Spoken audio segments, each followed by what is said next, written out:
always, always, always, whenever you do a tattoo, appreciate what you do, and then always ask yourself, what can I do better next time? Oh, every time. And I think that's like with anything that you do. In a vulnerable sense, like there are some parts of the apprenticeship that was hard for you too, especially when you're spending all your time working here, and then like you also had another job and you were like hardly sleeping, you hardly had time for your significant other. So I also want to like talk about like the parts you had to sacrifice in order to get what you're wanting to get to. All right, yeah. So we got our La La Land.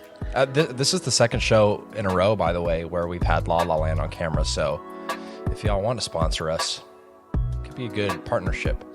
Yes. But anyway, yeah, we have a lot to get into today. This is our first show without Landon here, so I hope I don't fuck it up. I had Ian help me with the cameras and stuff, so I know it visually looks beautiful. But if something doesn't record, I'll be really sad. And then, yeah, if you need recording or anything like that, check out Barely Business. They do all of our podcast editing, and they're super helpful. Yeah, and I'm trying to do it without him actually here today. So we'll see how it goes. Yay. Yeah, but we've got a lot to get into. We've been gone for a little bit. We've been just had a bunch of different things on every Sunday, which is when we record. But we're here with Cass Fuller, who is our newest resident artist, and they're also homegrown. They did their apprenticeship right here, and now they're killing it as an artist. Homegrown. I'm an I like Eden that. flower. You are. I love that. Yes. Poetic. Yeah. Cass, yeah, you were an apprentice of mine, and it's just been incredible watching you bloom from a beginner little tater tot to a full grown tattooer. You're killing it. You breezed through your apprenticeship on my end. Wasn't breezy for you because on your end you Never just is. worked your ass off and worked twice as hard as I even expected in the beginning. Like I was just like, here's an assignment. Here, draw like 2 things. You'd give me 10. You've just been working your butt off, and it's really paying off. And I'm excited to kind of like dive in and kind of share your experience with everybody. And Yeah. yeah. Yeah, so on the show today, I definitely want to get to your whole apprenticeship story. I also want to get into a little bit of, how y'all would recommend finding an apprenticeship and getting into the tattoo industry, because that's kind of a hot topic right now. And then we'll talk about kind of like what we've been doing for the past month or so, because we've just been super busy here at Eden. I want to start with a quick question we got from Instagram, and that question is, how do you build a clientele? So I think both of y'all have a good perspective on that, because Deanna, you have had a clientele for a long time. Cass, you have a great clientele now, but it's fairly new. So yeah, if y'all wanted to both answer that, I think that'd be super interesting. I don't know which one to go first. I could go first. Yeah, go ahead. So I think for me, because I am so close to the beginning of my apprenticeship, if that makes sense. Yeah. For me, I feel like at the beginning of my apprenticeship when I was tattooing, it was so important that my friends were getting tattooed by me, because my friends let me do kind of whatever thing I wanted to do, and they really trusted me. And so that really helped me start to build a clientele, because people were getting to see things that I wanted to do rather than just kind of like whatever small thing that I could get my hands on. So I really shout out to my friends who got tattooed by me and trusted me. Because I think after that, I think the first realism type tattoo I did, just as soon as I opened my books, I was doing pretty much all that, which was so cool for me, because I was a little I'm going to get little tattoos and script tattoos. But I think maybe in the first 2 or 3 weeks of being full-time here, I was starting half sleeves and doing these crazy projects that I really didn't think I was going to be starting with, So that was really cool that anyone trusted me with their arm for permanent reasons. But yeah, also just in the beginning of tattooing, I feel like taking projects that maybe I wasn't the most excited about, but that brought clients to me, especially doing a lot of people's first tattoos. I did so many first tattoos for people, like small script things or like little flowers, like line work stuff that were maybe not like my, like, oh my gosh, I'm doing this tattoo today. But most of those clients came back and got bigger tattoos after they got tattooed. So I think, trusting that like even those tattoos that you're not super like, oh my gosh, the biggest tattoo of my career, like they might like end up being they might end up being those like clients that come back and they're like, I only want to get tattooed by this artist because I trust them, they're kind, and they like care even about my little stuff, so I know that they're going to care about those big projects that I want. So just kind of like, loving all the clients, like I love my clients. I think that like every client that I've had is like so lovely and kind and trusts me, which is crazy to me, especially like the point that I'm at. I'm like, I'm a baby. Yeah. And you let me do your entire arm just now. Yeah. Like that still blows my mind that How people long do have you that. been tattooing, just so everybody knows too? Exactly. I have been tattooing for Probably like a year, right? Math.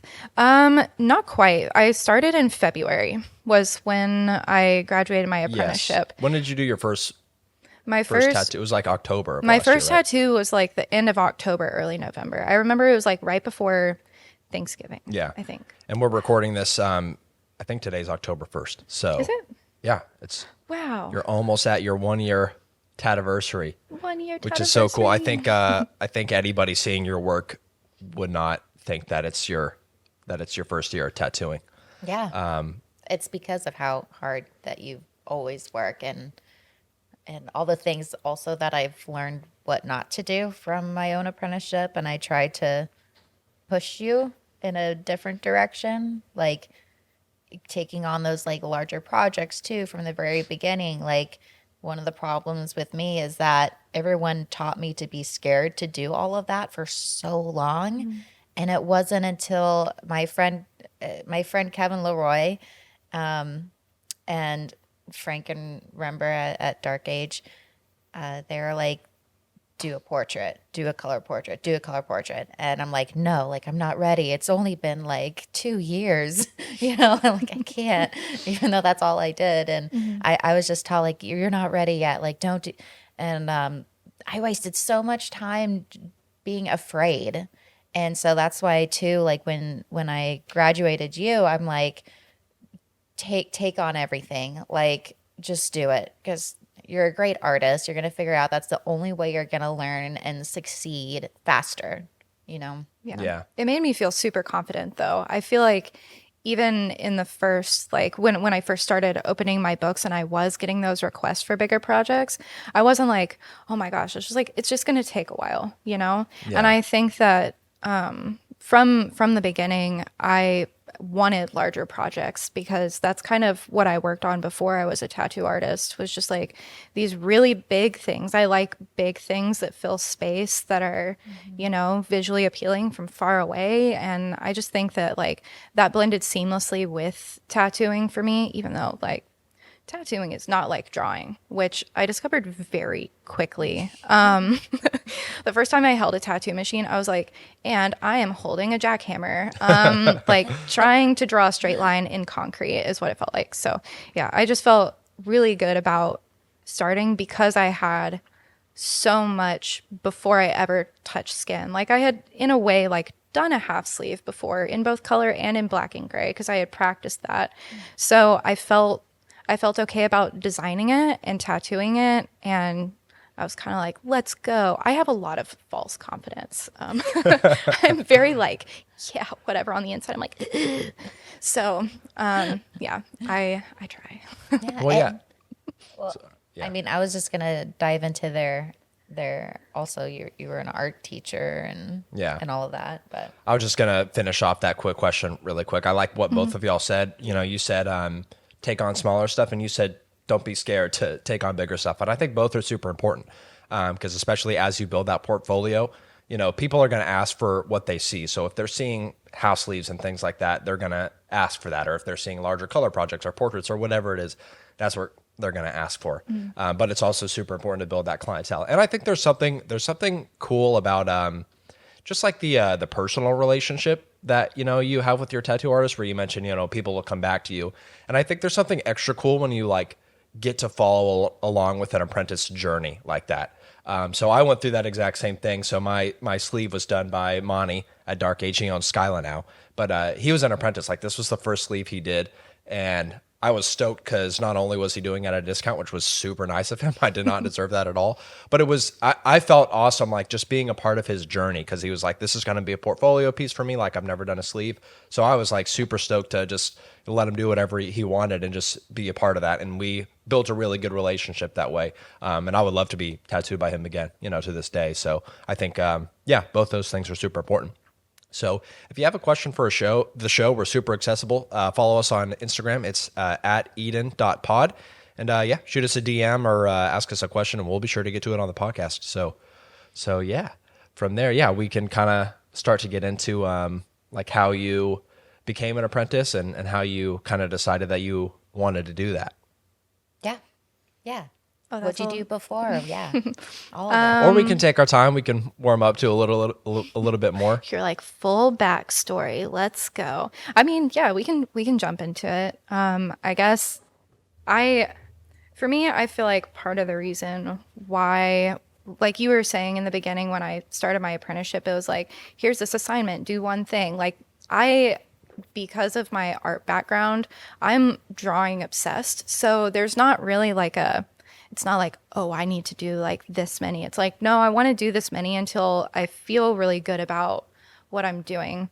And I feel like having gone to, I went to art school in Chicago, at the School of the Art Institute of Chicago. And I feel like one of the really cool things about that was less like the painting and drawing stuff that I did, but more the things outside of that made me feel comfortable trying new things. So like doing video work, and I like welded things and like blue neon glass random That's so cool. stuff. Like just random things that I got to do that I feel like when I started tattooing, I was like, I can figure this out. Like, I've figured out other things and like tried a lot of different art mediums. I feel so connected to tattooing because it's so much like all of the things that I liked to do, all in one place, which is working with people. I know you started to mention that I was a teacher. I taught for I was a teacher's assistant when I was in college for 2 years, and then I taught some like summer programs to kids through the museum, and then I was a public school teacher in Dallas for 2 years. So I really like teaching, and I really like learning, and I feel like that just kind of like fed into all of this. So I get to like interact with people and learn about them and what they want, and I feel like that was more fulfilling to me than sometimes like being a sort of like studio artist, which I still love to do on the side, but I just get that like human aspect by working with clients and kind of making their vision and my vision kind of come together for them, because it's really cool to have somebody out walking around in the world with your art just on them, you know, like way cooler to me than just like hanging something up in my living room being like, I did that. Or it's like in my closet or something. Yeah. And I think even commissions, like even if somebody commissions you to do a painting, I think tattooing is such a cool, one of the things that makes it so cool as an art form is that it's very personal. Like you can give somebody a painting and they're hanging it up in their house and they see it, you know, whenever they look at it. But if you were like putting something on somebody's skin, like that's going to be with them for the rest of their lives. And not only that, but the experience of getting tattooed when you're going through pain and you're venting to your tattoo artist or whatever it is, like that's a very like personal experience where you're like literally creating a piece of art for the person, on the person, you know, in such a way that painting something or doing a commission in another art form for somebody, it just doesn't hit that level of that personal interaction, you know? Yeah, and also I kind of want to get into like specifically the differences from going to that through the traditional art route, fine art route, and then transitioning into tattooing. Kind of, what do you feel like the differences were from what you taught and did to tattooing? I mean, I really think that, well, for one, tattooing is much harder than anything else I've ever done. And it's not just because of like the application of it. It's also just like a bunch of things that you can never expect to happen, like swelling, or like somebody's allergic to something, or, you know, just like things like that that are complicated beyond like, I don't like this drawing. That's the other thing too, is you can't not like put everything you have into a tattoo.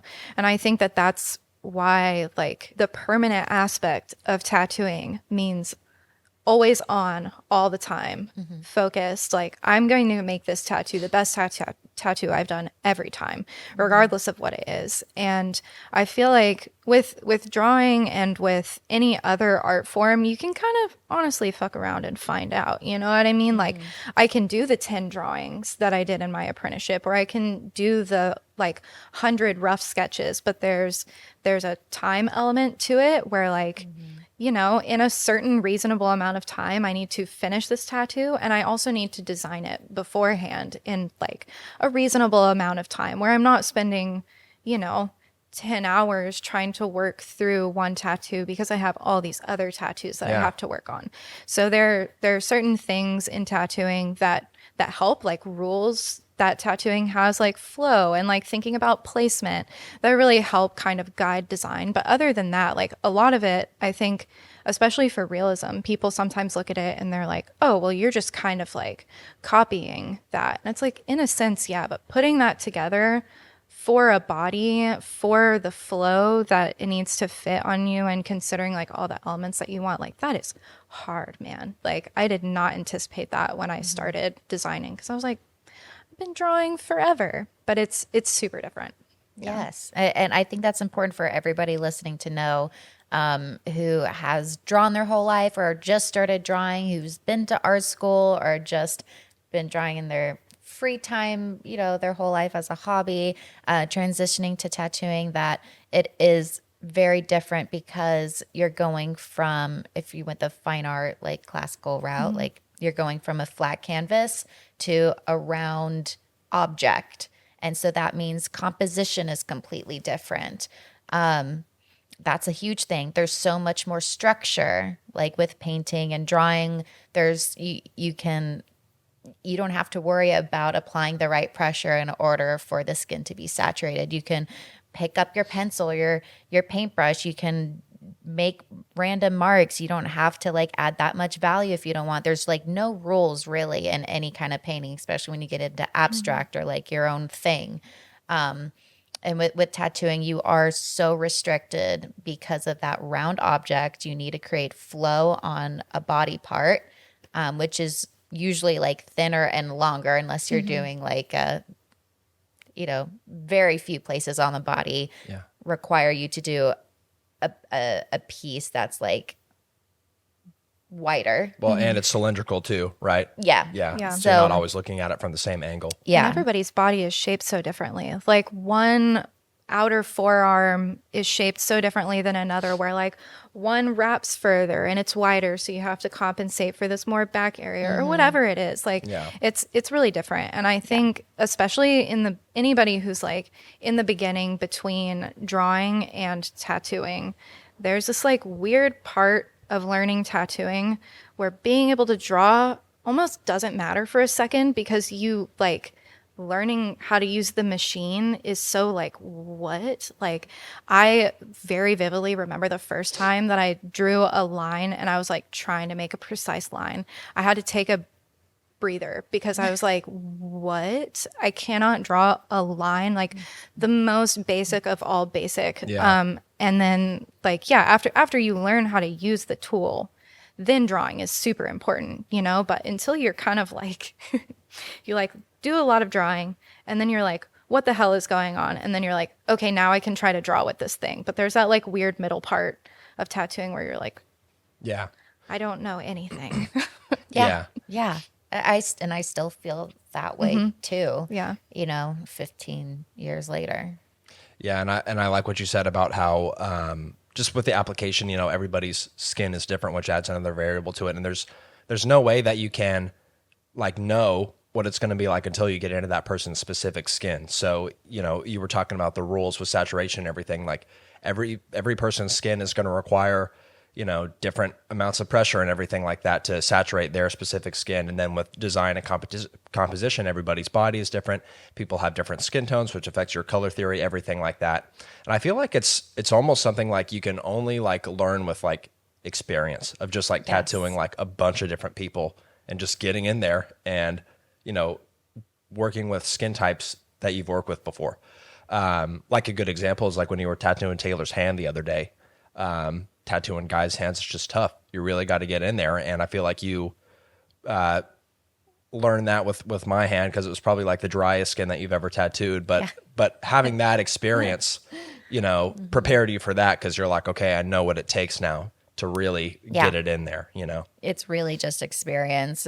People who ask advice, they just like, they want to get better and they want to be just like a great tattooer. And they think that it's all about like the brand and the kind of needle, the 0.3, like I don't even know the stroke numbers. Like I have no idea. It's not about that. It's you putting in the work. A lot of people don't love that answer. They're like, oh, like I got to figure out like this kind of ointment, like this is going to do it for me. This needle is going to do it for me. Like that's not it. It's you and it's practice and it's a lot of work and it's a lot of time. That's why I also think it's important to, especially at the beginning, just take on literally everything you can. Like just literally getting more clients in your chair, getting more experience tattooing different things and different skins. I think that's super important. Yeah. Yeah. Agreed. So yeah, you started tattooing, you got into tattooing after your art background and all of that. And we're still talking about the apprenticeship story, right? Yeah, pretty much. And one thing that I also kind of wanted to touch on, and we'll probably touch on it later too, was, you know, when you first came to us and you gave us your portfolio, I think one of the reasons that, you know, so we were interviewing a few apprentices at the same time when you were coming on.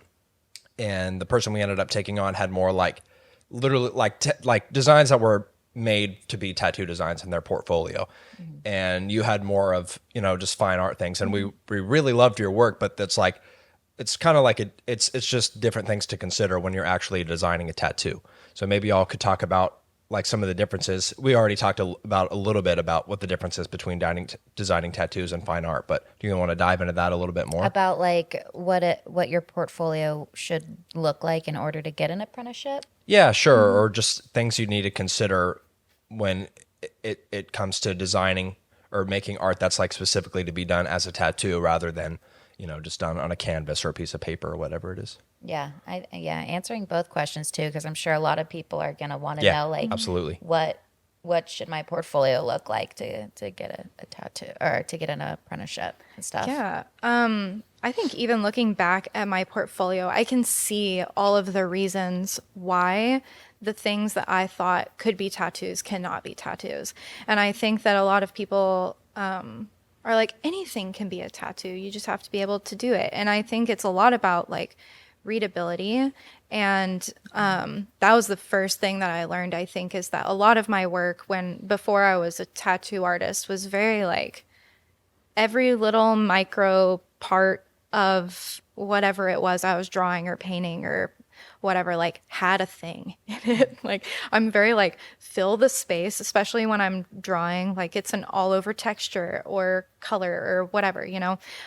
So looking back at some of the like pen drawing type stuff that I did, that in my mind, I was like, these could be tattoos, really couldn't, because they had too many little lines too close together, or like there was so much of a cluster of like shading that as a tattoo, it would heal and not look quite right. It'd be too dark. But as a drawing, it's fine because the drawing is going to stay like that. Yeah. So I think the variability of like the healing is a big part of like why certain tattoos don't work. And I think other people see that in their own tattoos or tattoos that they post online, like getting the little script where the letters are just like too close together and they kind of close up kind of thing. So that was sort of the stuff that I was doing before. I also did like really big pastel drawings, which compositionally make sense for a rectangular piece of paper, but are not at all transferable to tattooing. So, Yeah, I think just in the beginning, if you're trying to build a tattoo portfolio,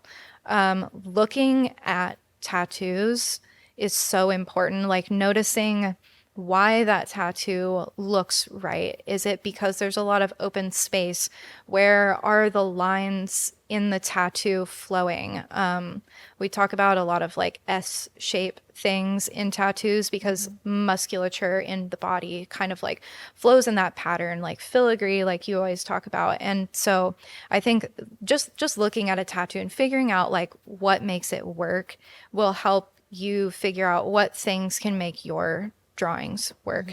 I learned to draw onto body parts. That's super important. So if you're like trying to design like a sleeve for a portfolio, looking at what it looks like on an arm if it were to wrap, or thinking about like, why does this face look like it's like falling off of this? Like just looking at it on something, that would be what you're going to tattoo. Yeah. And even like inside of like sticker tattoos, thinking about like how small can I reasonably make this before it's just like, you know, whatever that means.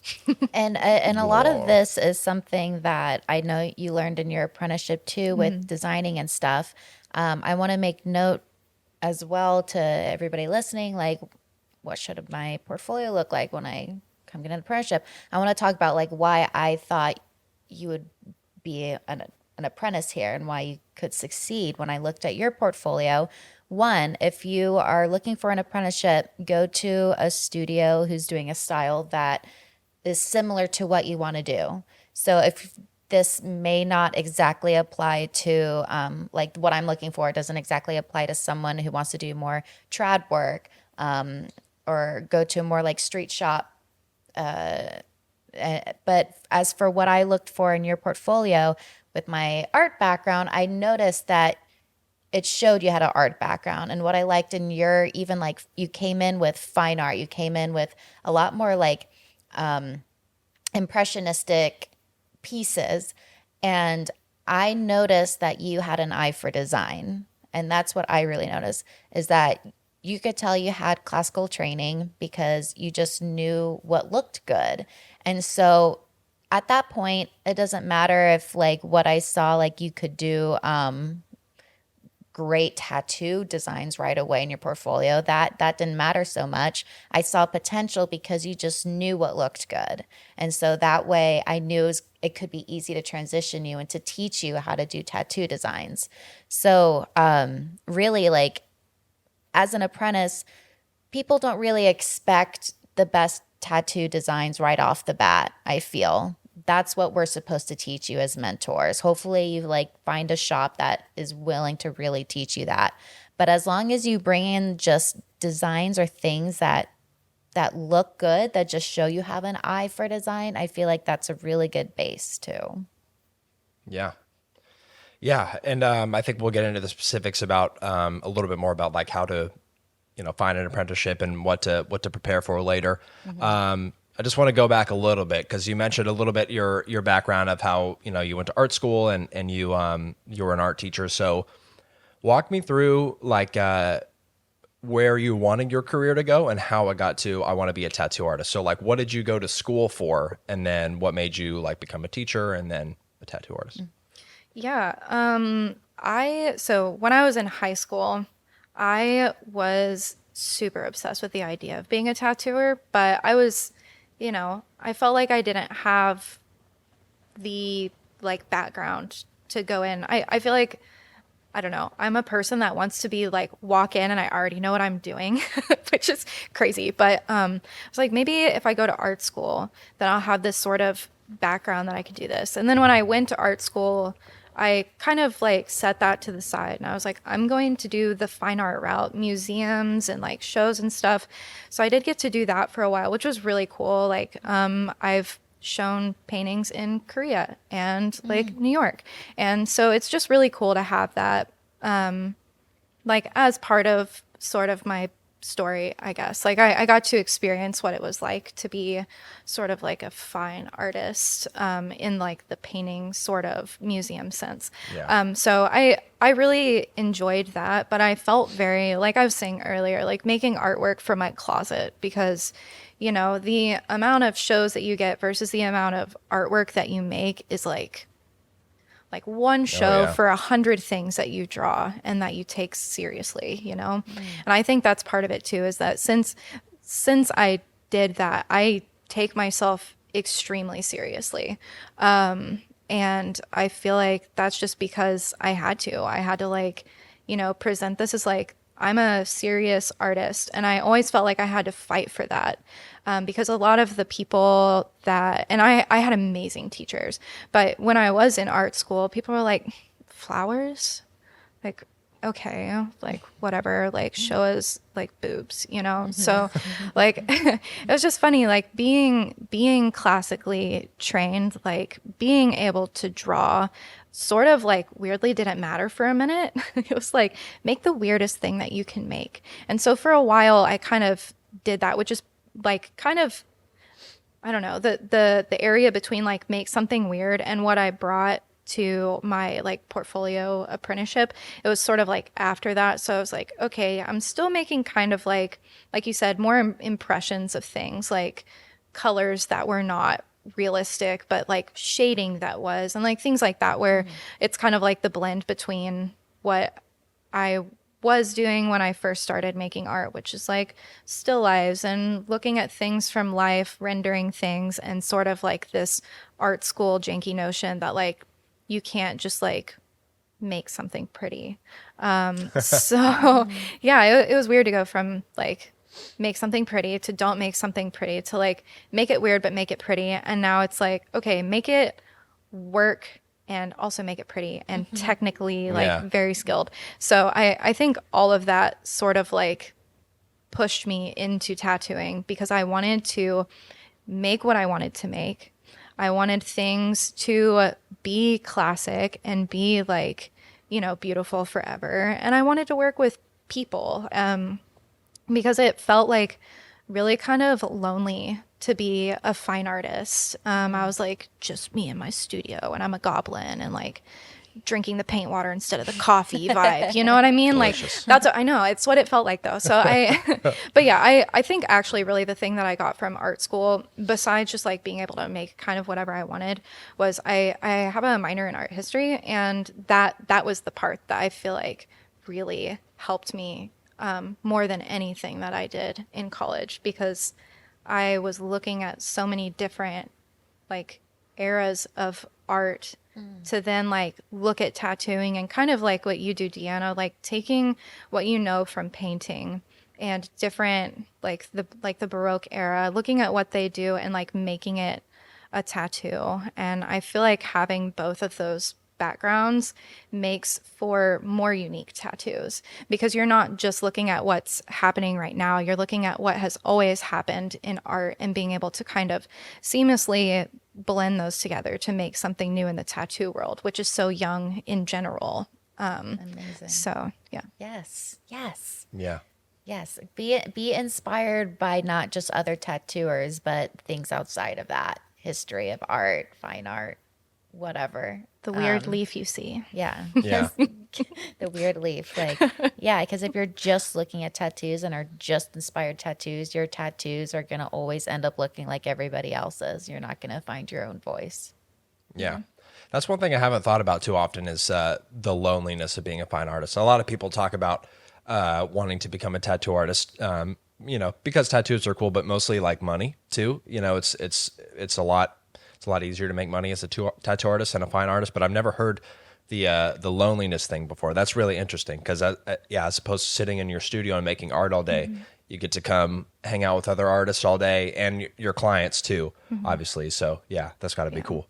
When you're in school, you think it's going to be like that forever, where you're hanging out with people in the studio, and then you stop being in school and you're like, oh shit, like it's just me in my apartment with my mac and cheese and my drawing materials on the floor. Like, what am I doing here? Mac and cheese sounds pretty good. I mean, it is. I'll never pass it up. But mac and cheese alone, like I could eat mac and cheese with all of you, and that's so much more fun. Yeah, that's better. How hard is it now that you're tattooing? How hard is it for you to be by yourself and do art for yourself? I that time is so precious to me, like being able to do that. And, but I don't have a lot of time for it. I would say like, because I am admittedly a workaholic. I will make a design for hours until it's perfect, even though I just said not to do that a minute ago. But I feel like the longer I've been tattooing, which is not very long at all, the more my schedule has sort of started to feel normal, and the faster I'm able to design stuff too, because I know these kind of like shortcuts in my head for doing things, to where like there's some days like I'll do like a freehand tattoo and I'm not preparing for that at all. I'm just like, okay, flowers, here we go. And in the beginning of my apprenticeship, or like in the beginning of tattooing, I would never do that. I would be like, oh my gosh, okay, I need a reference and I need this thing. So over time, there's like less time spent on the back end of tattooing that people don't see, where you're like designing at home, and not everybody designs at home. Like you design with your clients and stuff, but just for me, I feel like I need that still. So you know, that's to me like art time outside of here, but it's still for this. So I'm kind of learning to blend that into my schedule more, and I'm admittedly not very good at it yet. But yeah. I think also, because you're working on bigger projects, you have like less designs to do. You know, if you're designing a sleeve, it's you know, it takes longer to do that, but you're having to design one design for like every day, 4 to 6 days of tattooing instead of one design or even 2 designs per day sort of thing. That's true. So, yeah. So, okay, so you were a studio artist in college, and then boom, art teacher. Yeah. Talk about being an art teacher. No, yeah. So, when did you decide that you were going to be an art teacher? And why? This is going to sound like the worst reason. No, okay. it's not. So because I was teaching kind of like when I was in school, and I really, really liked teaching college students, like being part of that, because for one, the thing that you don't think about until you're a teacher in public school is that college students want to be there and they want to learn things from you, and they like see you as somebody who has like something to give them. And I taught middle school, and they don't think that. Not all of them. And I had some really amazing students that like I was kind of sad to like leave, because my art teacher for me, when I was in middle school, like literally hung the moon. Like I thought that she was the coolest person. So I was like, oh my gosh, maybe. And then I started and I was like, no, false.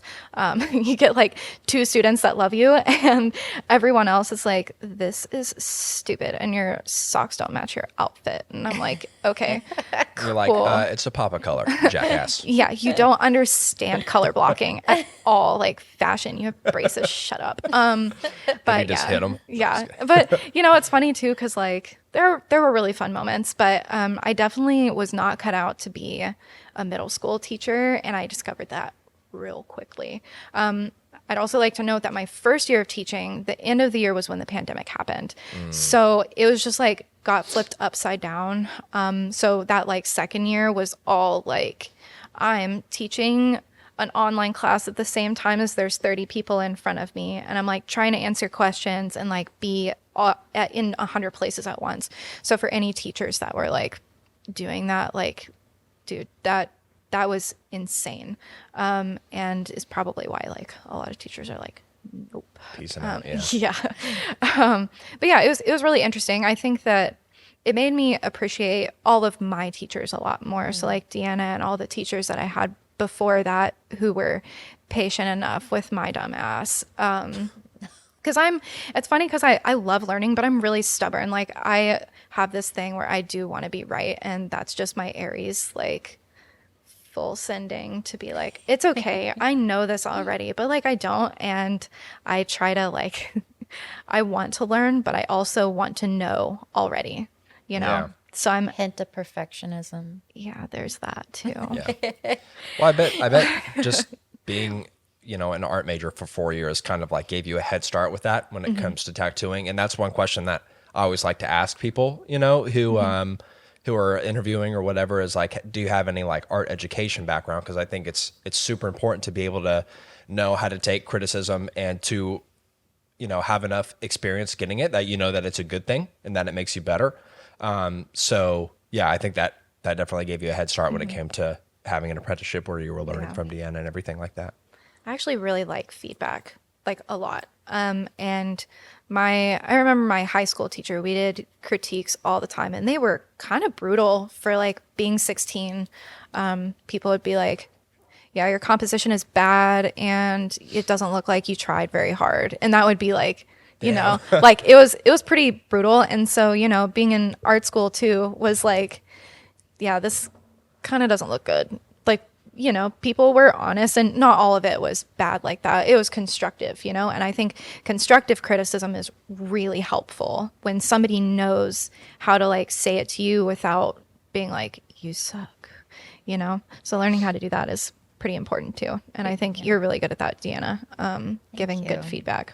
I think if you're going to give any criticism, you need to know what they need to do better and know how to get them there. Otherwise, it's just, if you're just saying, oh, that doesn't look right, you're not being a very good teacher and you're not telling them what to do then. So, because then it's just an opinion. Yeah. Like, okay, you think it looks bad, Yeah. but why? Well, like what? Yeah. Or like as a student, you're like, okay, how do I make it better? I don't want to be making bad artwork. Like, I would love to make this better. Tell me how to do it. Yeah. And also like definitely don't want to be discouraging. And that's really tough too, because because you are incredible. And I know like there are points where I had to remind you like, you're doing great. You're awesome.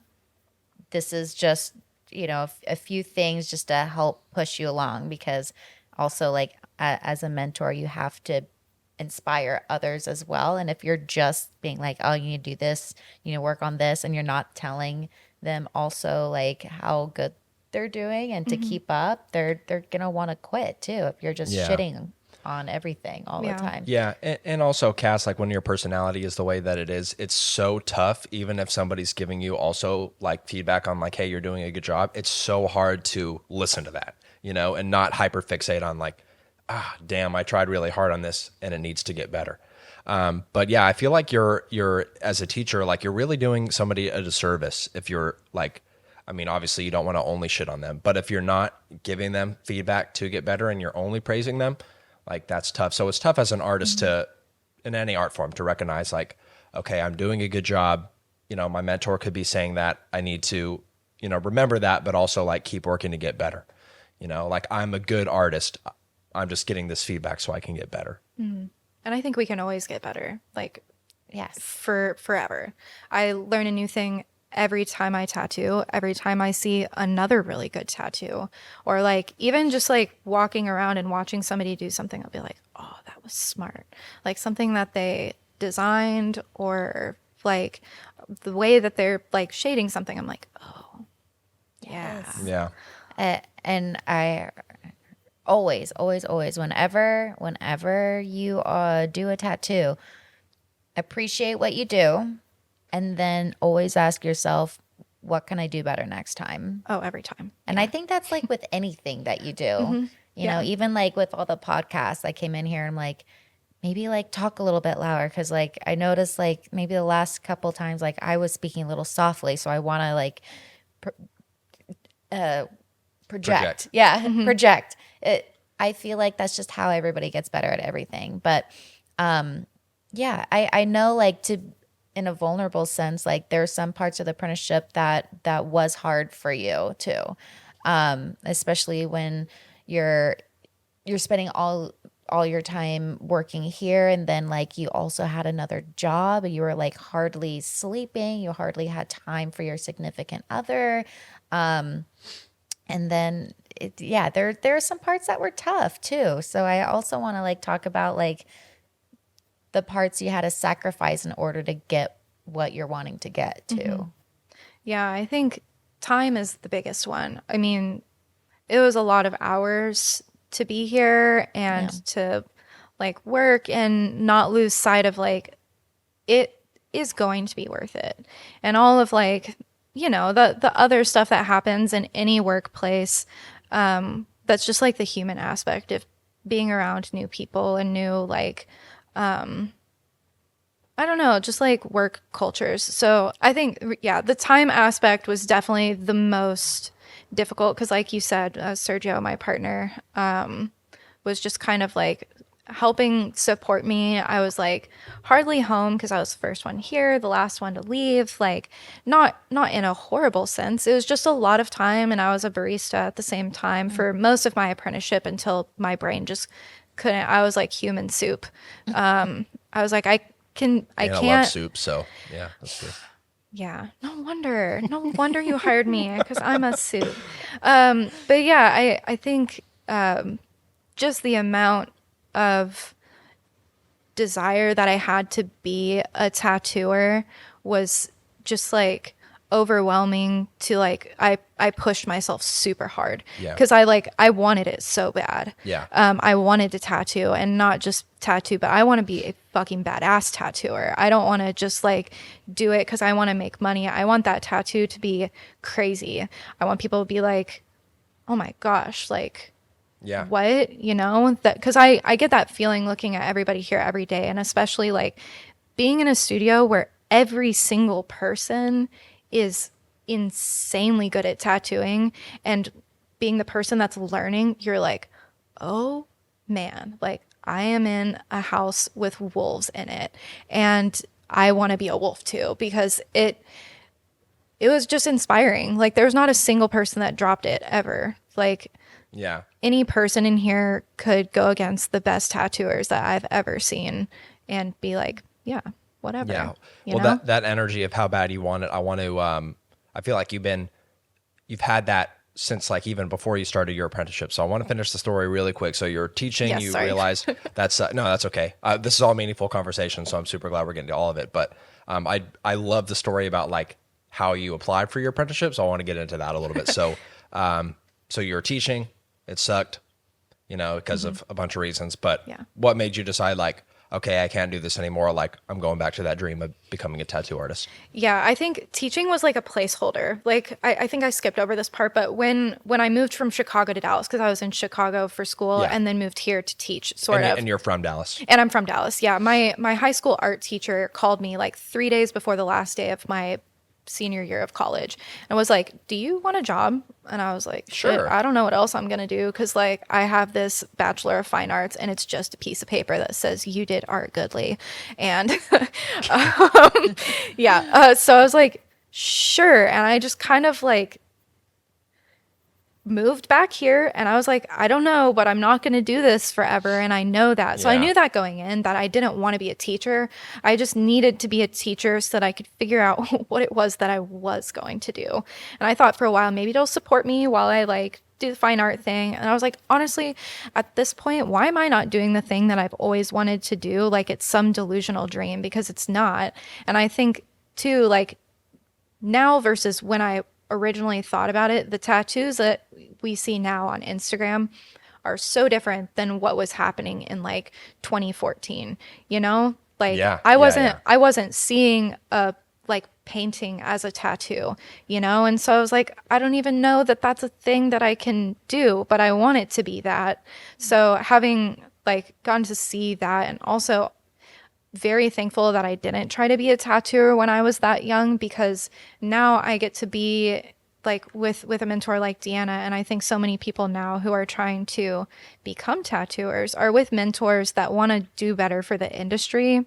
And my apprenticeship was so much like safer and like more meaningful than I think it would have been. And I'm projecting, but like than it would have been if I had done it when I was a teenager with no work experience, where I didn't have like sort of this like, no, I want to be treated as a professional with respect, and I want somebody to respect my work because I respect my work.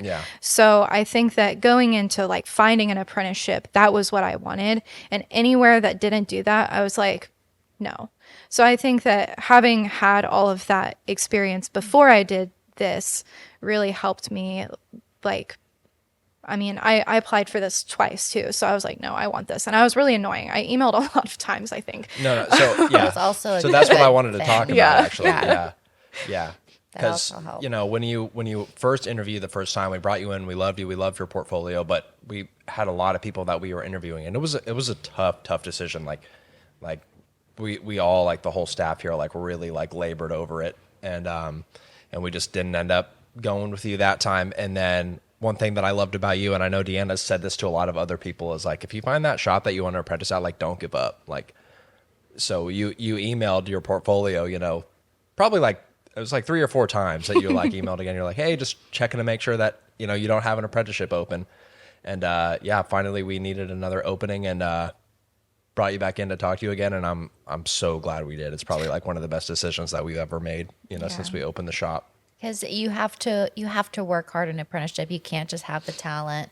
And you had the talent. You had a great eye for design, and just the fact that you were persistent with us. You showed you really wanted to work here and do your job. And yeah, just the fact that you wanted this so bad. That is huge. And I think that's also a mistake a lot of apprentices make who I guess fail their apprenticeships, is their mentors expect them to draw in their free time. You're always drawing in your free time, and not just sitting around and looking for dilly-dallying and watching TV on their iPhone. Like, it was, you wanted to work, and it showed from the very beginning. Yeah.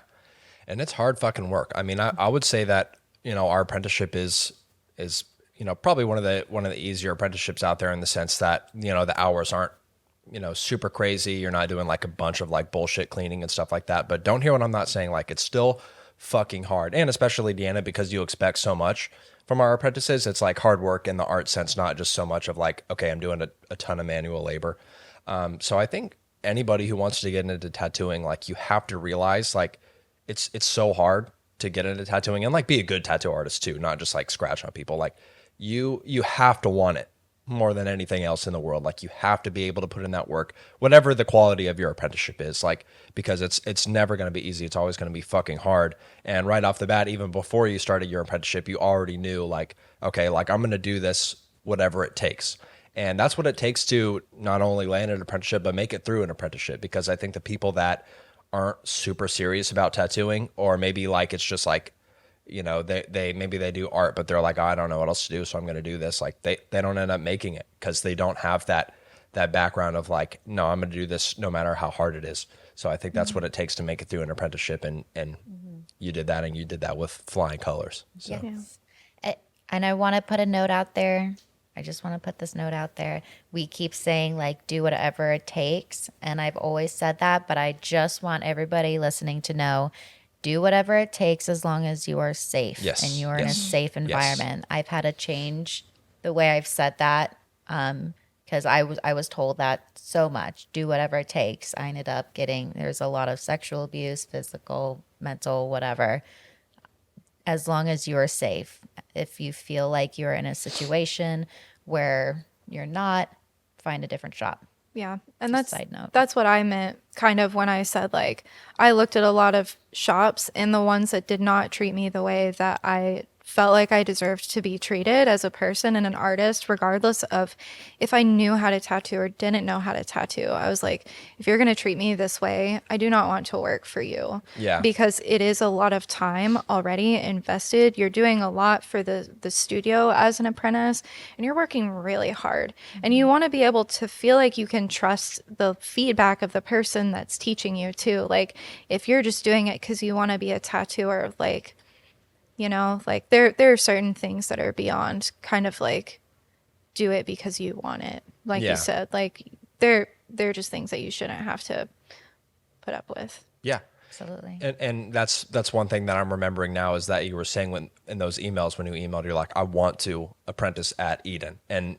so, yeah, so let me correct a little bit. You are doing whatever it takes to get the apprenticeship here yes. specifically to a shop that you respected, that you felt safe at, that you wanted to learn from Deanna, be in the studio, not just, okay, I'm going to do whatever it takes to get an apprenticeship, even if I'm going to be unsafe or in a bad environment or anything like that.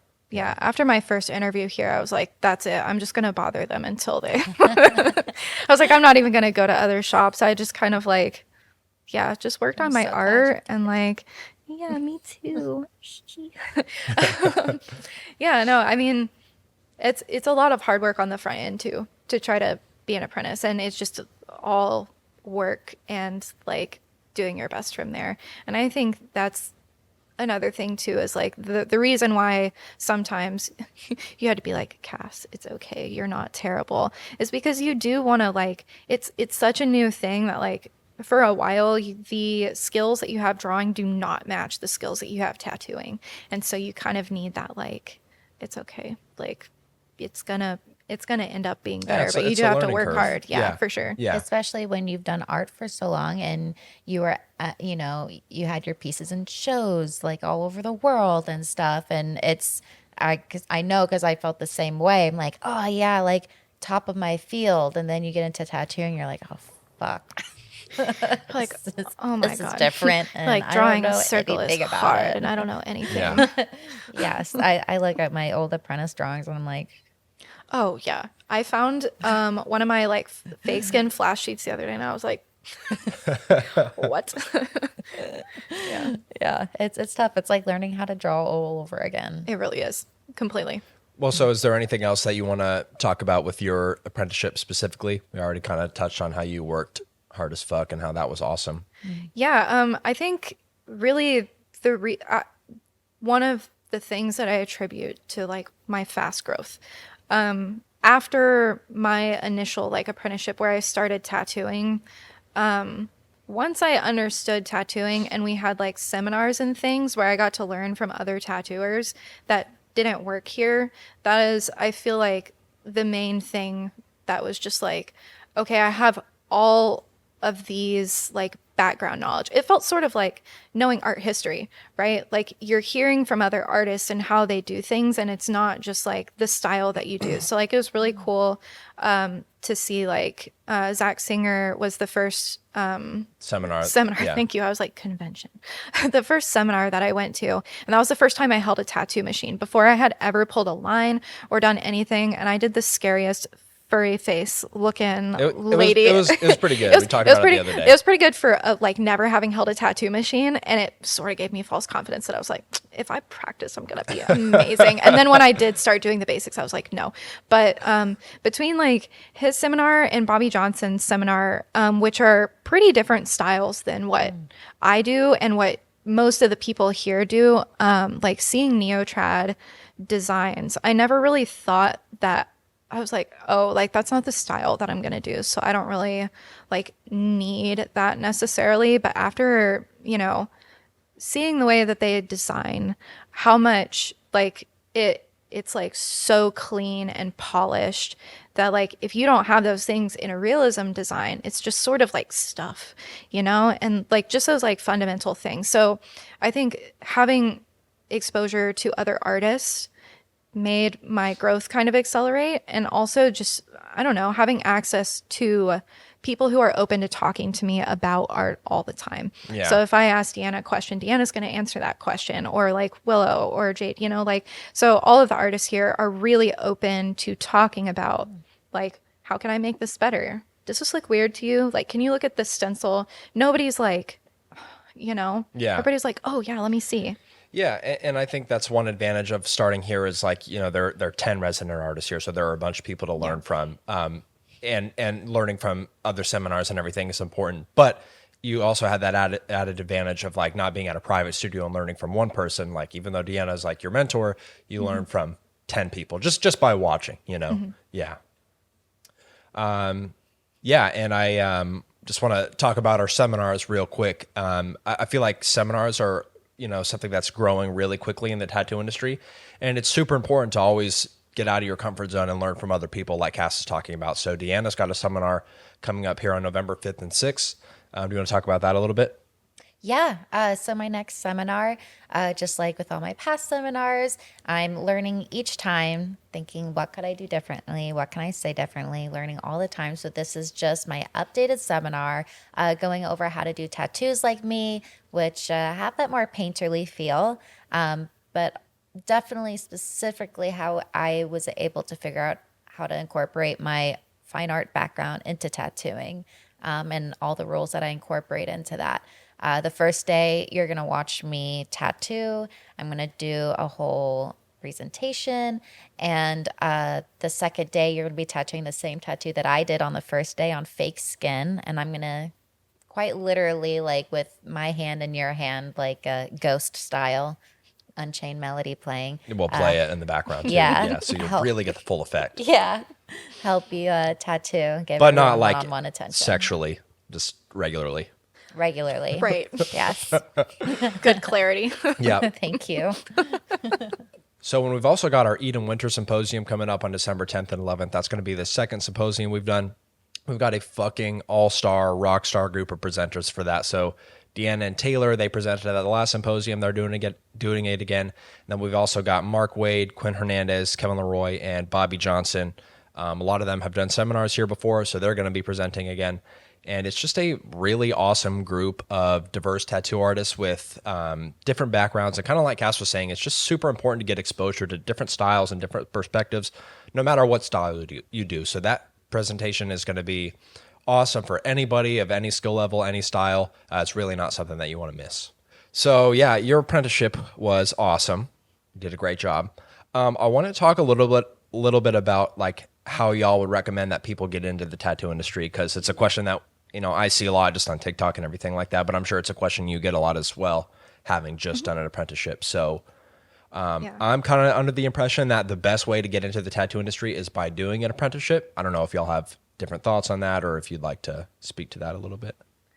I mean, I would say so. I mean, I don't have experience otherwise, but I just feel like I learned so much so quickly because I had somebody who knew what they were doing helping me, which is why when we were talking about this earlier, Deanna had said that you should go to a studio that you like the work that your mentor is doing, because ultimately their knowledge is what you want. So if you are wanting to do realism and your mentor is a trad artist, like you're only going to learn their skill set from them. And not that people are not like multi-talented or have tried other things, but in general, you want to find somebody who aligns with what you want.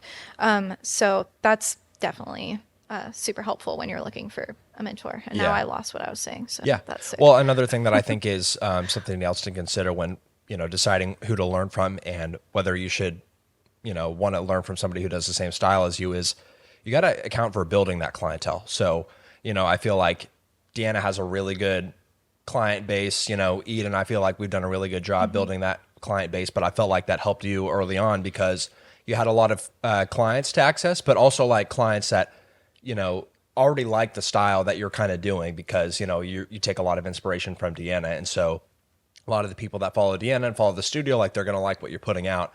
And so I feel like that also helps a lot building that clientele really quickly. If you're learning from a trad artist and a bunch of people follow them because they like traditional designs and you start putting out butterflies and flowers, they might not gravitate to that as much. Some of them might, but there's that larger client base there for you to get in on, Yeah. And as for me, I feel like, an apprenticeship is a way to learn faster, like you said, and just to go further in the industry.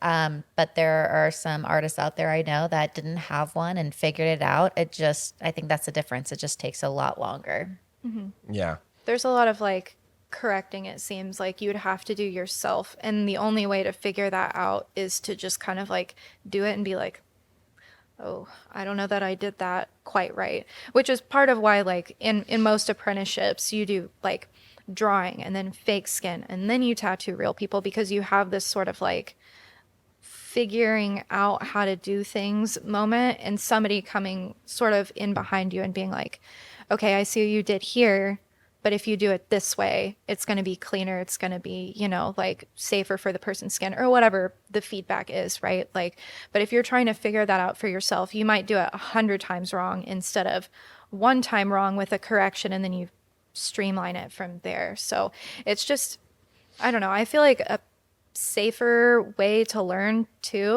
like you're gonna fuck up far less people if if you have somebody on the front end before you ever touch skin, to be like, hey, here's how we can make this like perfect before we like go to first client. Because like, I mean, my first tattoo, oh my gosh, I was scared out of my It mind. was so good I though. remember you were very nervous. It took and you me a did very so long time to good. start. Deanna was like standing behind me, and I tattooed Gio, one of our artists here, and he was my bravest client for getting my first tattoo.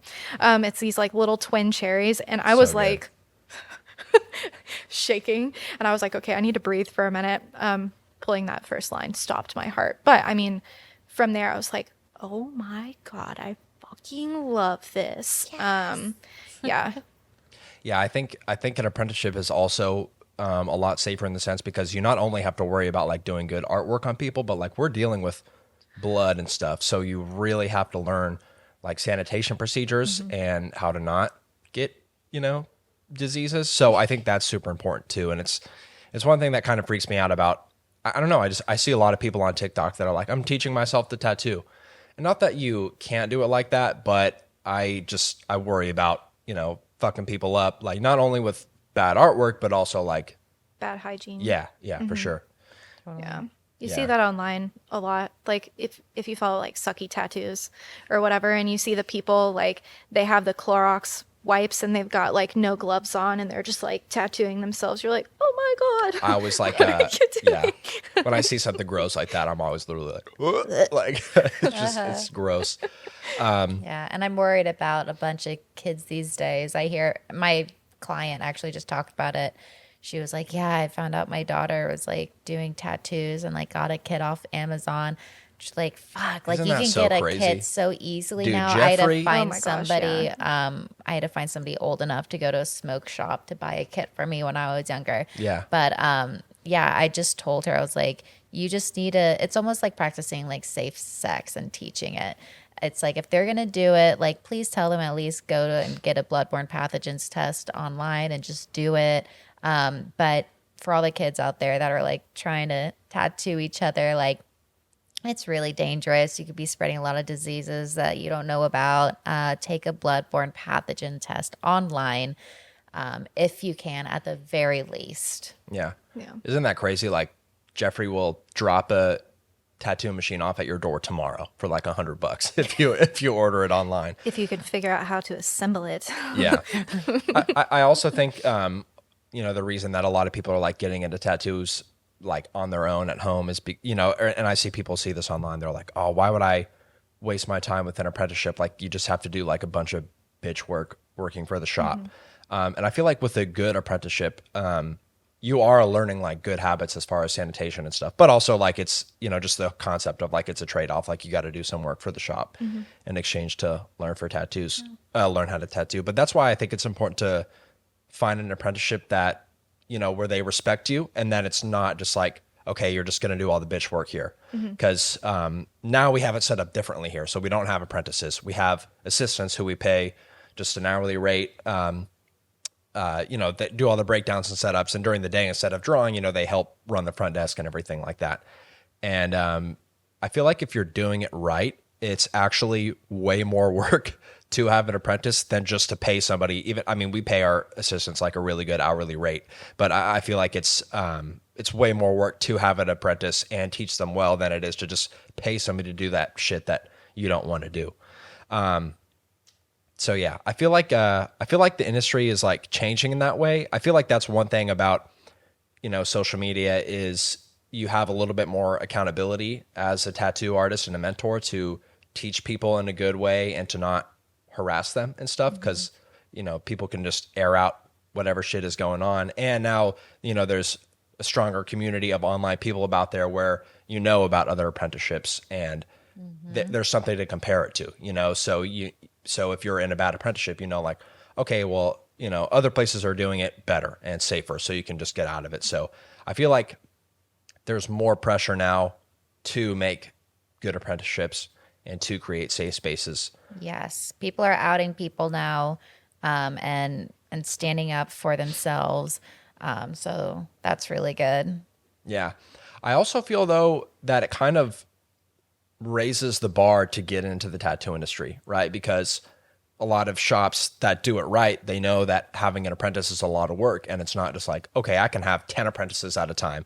I don't really have to teach them much, and they make all my money for me and clean all my stuff for me. So you have, shops like us who we're not taking on apprentices. We might never take one on again because it's really hard work. So I think that's an interesting shift in the tattoo industry that's kind of happening right now.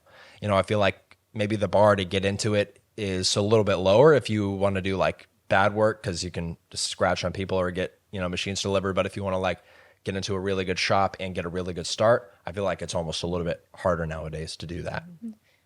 For all the people that are watching that are thinking about taking on an apprentice for the first time, and you've gone through a really, really hard apprenticeship. So I just want to note that the reason that there was such a long period, and there still is a period of time where there's a lot of shops that treat their apprentices terribly, dehumanize them, make them do shit that doesn't make any sense to hurt them or others. It's usually because they had their own trauma in their apprenticeship. And just like me, I have one of the worst apprenticeships I've heard about. For so long, I was so bitter about it. I know so many other tattooers that are so bitter about it. Man, like I went through this, so you have to. This is how it is to get in the tattoo industry. This is how it's always been. This is tradition. That's going to keep the industry where it's at. And I think it's so important for the industry to grow. Not only for other people to have that opportunity to get in and not hurt themselves, but also it's going to make everybody more money in the end, more successful. It's so important to not forget, but I think on your own forgive what you went through. You went through a hard apprenticeship. That doesn't mean you need to put that onto others. It took me a while to realize that. And so anyone watching, I hope that you just have your apprentices work. Yeah. That's all they need to do. They don't need to hurt themselves, hurt others, or go through any abuse to get there.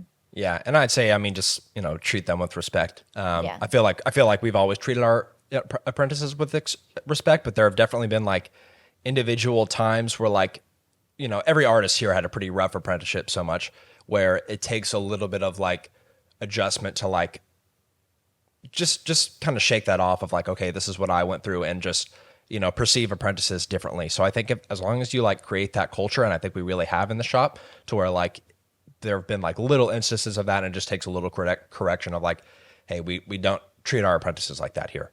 I think that's super important to just set the tone of like, you're our peer, you're learning how to tattoo, but we respect you just like you respect us. Yeah. People can do hard work and still work really fucking hard, but yeah, you don't need to hurt them. Yeah. Anything else you want to say about getting an apprenticeship or getting into the tattoo industry?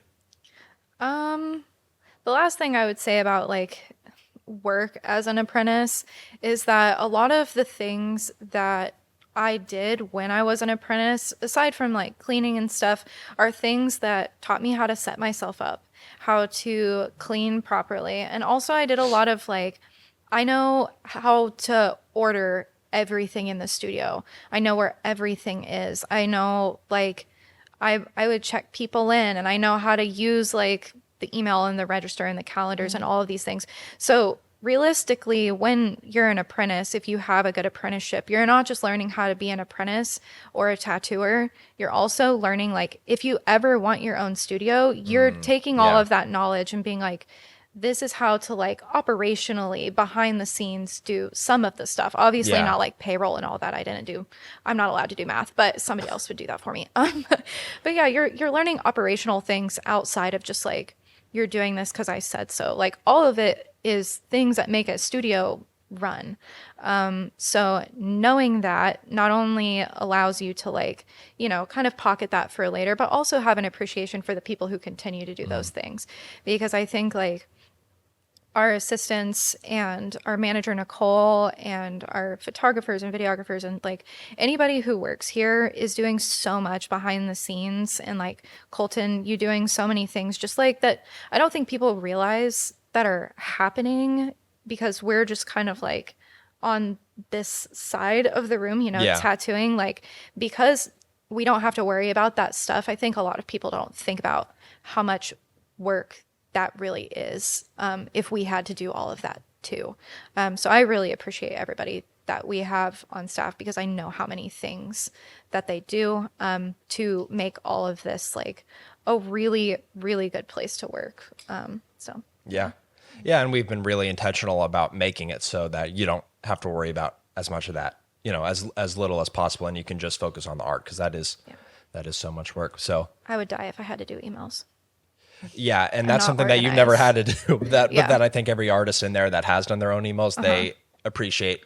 Not that you don't appreciate it, but they Yeah. like understand. Like, okay, that really sucks. I'm really glad I don't have to do Oh my that gosh, yeah. anymore. When I know? had to book my first couple, when I was booking my own tattoos Oh, when I was yeah, an yeah, I get- apprentice, yeah. I was like, just heavy breathing the whole time, because I was like, I'm gonna double book somebody. I'm gonna like something is gonna go wrong, and it didn't, because I'm awesome. But You are awesome. but yeah, it definitely made me extra sweaty, more than it does now, to just be like, when I drop people off at the register at the end of a tattoo, I'm like, okay, I'm not allowed up here because I will mess this up. And I get to be like, okay, bye. Yeah. Well, I just want to. I mean, I feel like we've said it a million times, but I just want to say like how proud we are of you for as hard as you worked, literally since before you've been here, and it's something that I think should be really inspirational to everybody out there, because you know we pride ourselves on creating as best an environment as we can for our artists to facilitate that growth. But that only goes so far. You know, you've really got to put in the work so to where it's a reciprocal relationship, and you've done that tenfold. I mean, I had a pretty close view to it going throughout your apprenticeship, just Deanna telling me about how hard you're working and all the designs you're doing and everything like that. So I feel like since literally before you started here, you put in more than what we've asked of you. And I think that's when you look at how successful you've been, how early on, how great your work is, how far out you're booked. What are you booking for February? Now?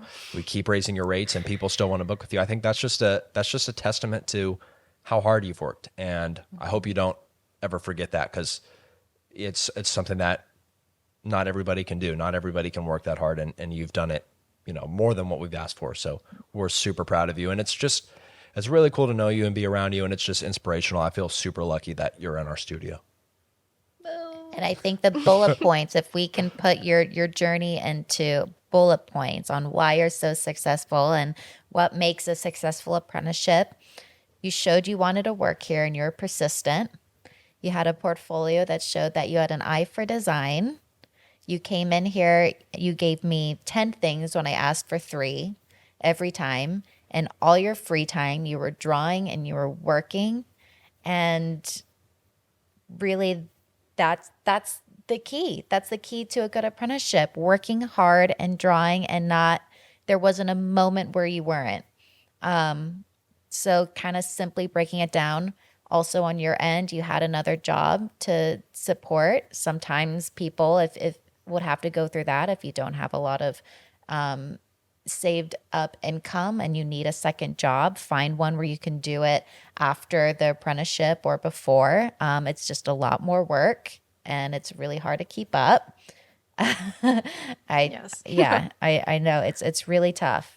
In other words, it's really hard. Even if it's a safe environment, a good apprenticeship, it's really, really hard to become a tattooer for all those reasons. It's a lot of work.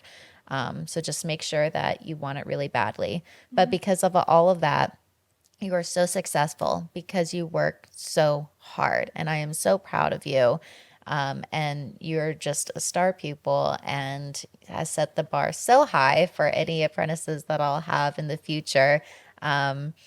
And yeah, I just appreciate you wanting to be here with us too and be a part of this family. And you amaze me of how great you are so early on. Yeah.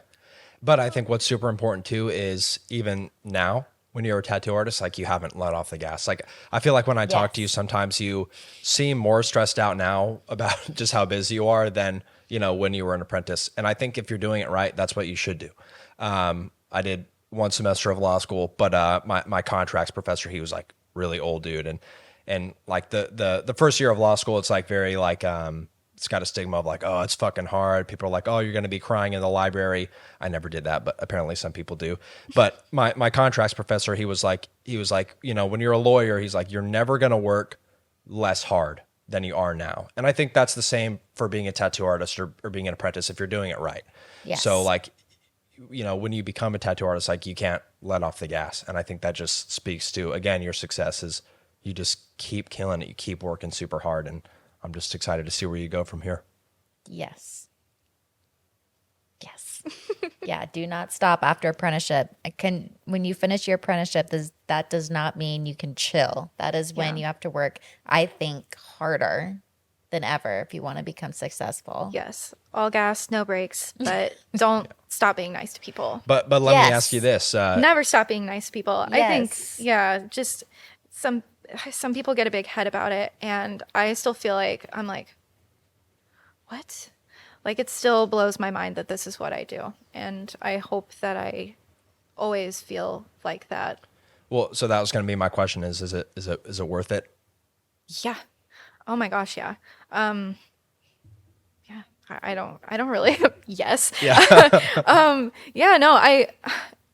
Like I said, I think we talked about this when we were recently in LA for a convention, and we were talking about doing art outside of tattooing, and it's just like if art is what you love, it's like it's such hard work, but it's going to always feel worth it because, you know, it is what you do regardless of if, you know, every day is like, I love art, you know, like at the end of the day, it's like I get to do this for a living, and that is the coolest thing. Not just because tattoos are cool, but because I get to make art for people all the time, and that's my job. Like, what? That is the best thing ever. Pretty neat. Yeah, pretty neat. Pretty dang neat. So, yeah. Awesome. Well, if you don't have anything else to say, I think that's a good spot to wrap up for now. We should have said it at the beginning of the show, but make sure you're following Cass on Instagram at cass.fuller. They're doing fucking amazing work all the time, so you don't want to miss that. And then follow us on Instagram at eden.pod, YouTube, Apple Podcasts, Spotify, all that good stuff. Make sure you're subscribed and make sure you give us a rating, feedback, because we really appreciate that. So yeah, that's all we got. Yeah, until next time. Thank you guys for tuning in.